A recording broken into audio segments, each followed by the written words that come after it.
Hello live wires, Heather Boyd Wire here, and today I discovered a cool new gadget to crinkle wire. It's a toothpaste squeezer. I got this on Amazon thinking it would be a good idea to crinkle the wire with, and as it turns out, it worked. I'm making funky earrings with zigzagged crisscrossed wires. I'm using 18 and 22 gauge artistic wire and a variety of beads. You will need flush cutters, flat pliers, round pliers, and I have the Beadalon bail making pliers. The nylon jaw pliers are optional, and I have the Beadalon wire rounder. So I tried it with a variety of gauges of wire. So we are going to start with a piece of the 20 gauge wire, about 12 inches, just to test it. We'll put the wire in between the jaws of the squeezer tool, and we're going to hold it, and we are going to crank it by twisting the handle towards us, and that's going to feed it through the squeezer. So we're just going to keep turning it. We're holding it at an even pressure, and the wire is going through and getting crinkled. So then I tried it with 18 gauge artistic wire. This one made a more subtle crinkle. You want to make sure that its wire stays in the middle there, and you'll see that the bends aren't as sharp as in the thinner wire. So that's the 18 gauge wire. And then I tried it with 16 gauge aluminum wire, and the aluminum did not work well at all. It's a more lightweight, fragile wire, so it doesn't have the same stability, but I tried it anyways. So we did that with the thicker aluminum, but you'll see it snaps. So don't use aluminum with this tool. And then I decided to try the 22 gauge wire, and the 22 gauge wire seemed to be a perfect size. It crinkled really well, and it made slightly sharper bends. So for this design, you can use the 22 gauge wire or the 20 gauge wire for the crinkles. You can start with about 20 inches of wire, depending on how many crisscrosses that you want. When I did 12 inches of wire, it shrank down to just below 11 inches, so it doesn't shrink down that much. So there we have a good long piece of the crinkled wire. And we are going to make the frame. So I took 18 gauge wire, bent it at a right angle, and used a pill bottle to make a circle. So we're going to hold it firmly on the end of the pill bottle and just twist that end around. Remove it from the pill bottle. Then we will get our flush cutters. These are the Xuron flush cutters, and we will clip that end right in there, give it a little clip to remove the extra wire, and then we'll get our tweezer nose pliers just to pinch in that pokey end.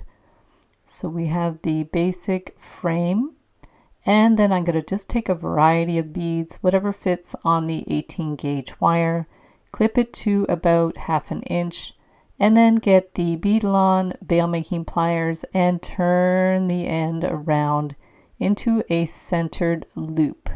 So just get that end right in there, and from there we are going to take the wire that has been crinkled, and we are going to fix one end just near the top, near the beads, turn it around, and then clip the end.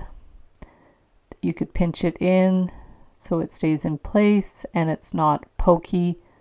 And from there, you can just use your judgment on how you want to wind it around. But make sure you really press it firmly against the frame so there's no little slack happening there.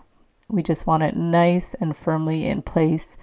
I did try this where I wound the wire around as I bent it around, but I found that if you just make a sharp bend and then press it firmly with your finger, it'll hold in place.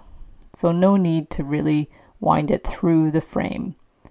And I didn't really want it to look like a star as such, so I tried to give it a little bit of variety with the bends so it just looks more abstract. And when you do the two earrings, you can follow the same pattern, or it's not really necessary if you're using the same amount of wire and just crisscrossing. You'll have the same effect even if it's not exactly the same on both earrings. So I went till I was almost finished with the wire. You can bend it slightly if you find your zigzags are twisting.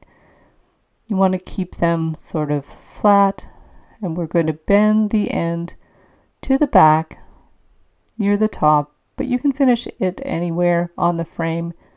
There's no real rules with this, it's just fun. And we are going to clip it. So you could actually do this same design with straight wire and add beads too if you like. The sky's the limit with this type of design. We're just going to bend in that little pokey end, do any adjustments that you need, and there you go.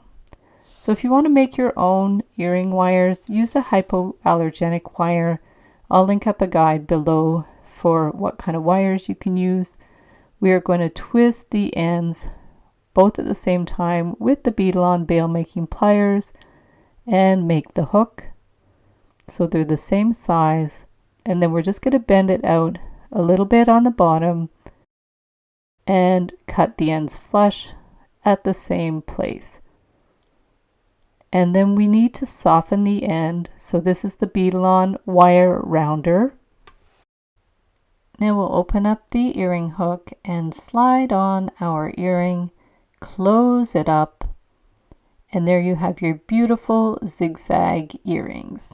So thanks so much for watching the video. Give it a big thumbs up if you liked it. Be sure to subscribe to my channel for lots more wire art and jewelry making videos.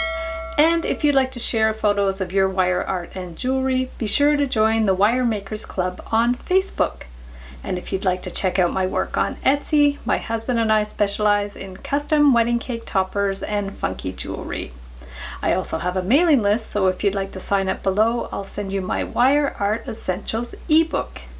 So thanks again for watching, and we'll see you the next time.